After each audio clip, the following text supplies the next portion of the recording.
Now we've gone from some Italian flair to some English style. But we're back to turbocharged now. It's always been a turbocharged engine. You don't get that open exhaust. You don't tend to get the same high-pitched sound. And it's been driven up, it's owned by McLaren cars still, and it's been driven up on this stage by Keith Holland from McLaren Heritage. Well, let's hear an MP412C with some beans. Let's go for it.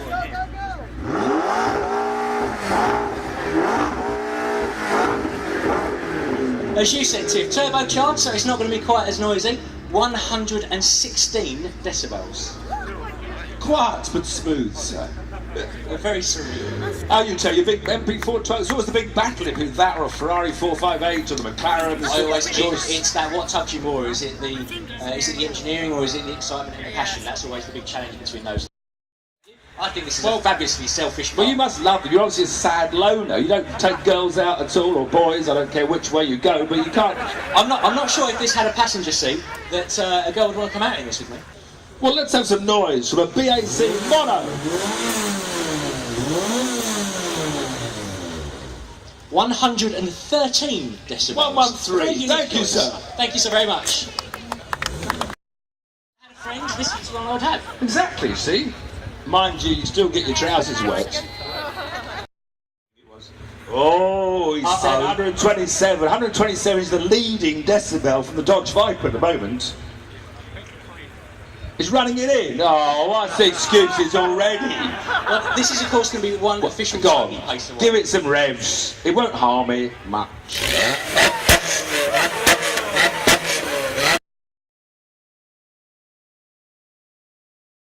When they actually released it, it came with a V6, exactly half the engine they said it would. Of course, now in later years, people absolutely love them. They've really come to cherish them. Some revs from the Jaguar.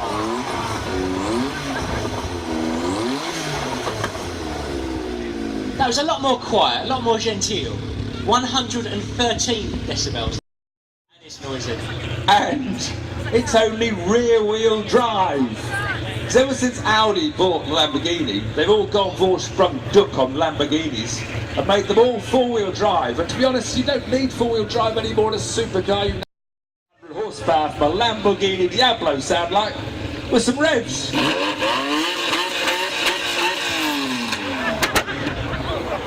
And some smoke to go with the revs. I think my white shirt is officially now black. Huayra. And it's driven by Francis Falconer, head of Euro... on the wrong side of the car, so it's a European car. Oh dear. I was just standing back. It's quite bright in the sunshine in yellow. Huayra. It does look good. Yeah, smooth, that wasn't quite the noise I was expecting. No, it's all turbocharged world's killing noise. Wow, exactly. We love noise. We talked about Koenigsegg 1-to-1. Mike, how many of these are in England? Just the one. So there's one here, one in Monaco, and 4 in China. So just the one. This is the only right-hand drive one. What on earth made you think this would be a good idea to buy something with 1,360 horsepower?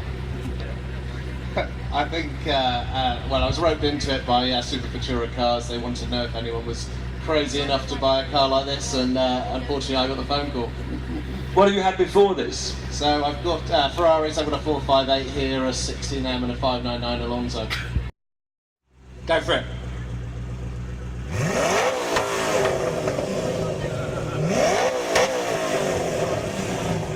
$124 decibels. 124. That's probably second place. I keep on looking. It's all very close. They're all very similar around there, aren't they? 918. You get into trouble. Porsche a bit funny. It's a 911, so it's a 918. But a 917 was the best Porsche at Le Mans. And I call that a 917. And I call it a 956 as well. It's Who told you it has to be a 918?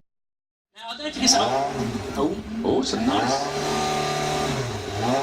That's funny, it's hard in the exhaust pipe. Exactly, look where I've had to hold it. The exhaust are coming just out from behind the roof there. You can see the engine there just behind the seats. There's nothing back there. Exhaust pipes are up here somewhere, if you can see them. Well, what a fabulous we've got a figure. But very little decibels.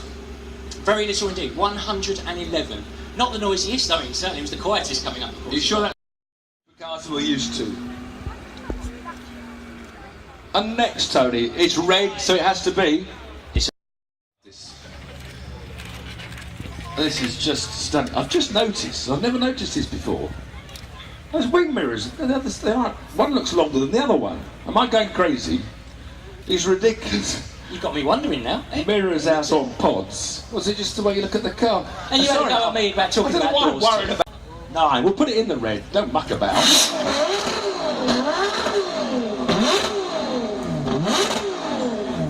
Oh! That made me jump. I don't care about the decibel. That wind's the best sound award. For the noise, most definitely. Thank you very much. But the actual number was 122. 22. A lot of low 122, 120. Thank you very much, Richard Guy. Oh, just look at it, Tiff. Look at that. Active aerodynamic devices at the back of that. Believe it or not, means they move. But one more. Last but by no means least, it comes up. Is your car going to lower down as well? We're going to do the whole thing, the full pantomime. You'll see this is going to lower by 50 millimetres. If you watch the front wheels, you can really see it. Up comes the wing, down goes the whole chassis. It's an outrageous machine with so much grip. So have you managed to get out on track? All the journalists, I've missed the press launch, never went out to drive it like everybody else in Dubai, and everyone was just raving about the handling and the drivability. That's what I think, you know, has really come on strong. You got nearly 1,000 horsepower, but almost anyone could power slide it and smoke the tyres. Have you had a go yourself? Yeah, I'm very lucky. I've been driving on a lot of tracks. And of course, we're now developing the P1 GTR, which you can see over to the right, which is really the track car, a P1 on slicks with lots of downforce and even more power. Great fun. I never know. Sometimes I think I don't really want the most advanced. The McLaren. No, it's not going to give it, is it? It's not the noisiest, it's the warmest. The final figure, 119 decibels. 190, the last of over £10 million worth of supercars, and this actual car, what are the prices? 1 million, isn't it? Yeah, but they're trading for about 1.5 million now. Marked up. Okay, if you've got one, all those who've got one of these, you're £500,000 better off already. Hands up who's got one. No, I didn't think so. Are you going to raise it back up again and get off the ramp? We'll try. Ladies and gentlemen, thank you very much. It's our last supercar, the McLaren P1.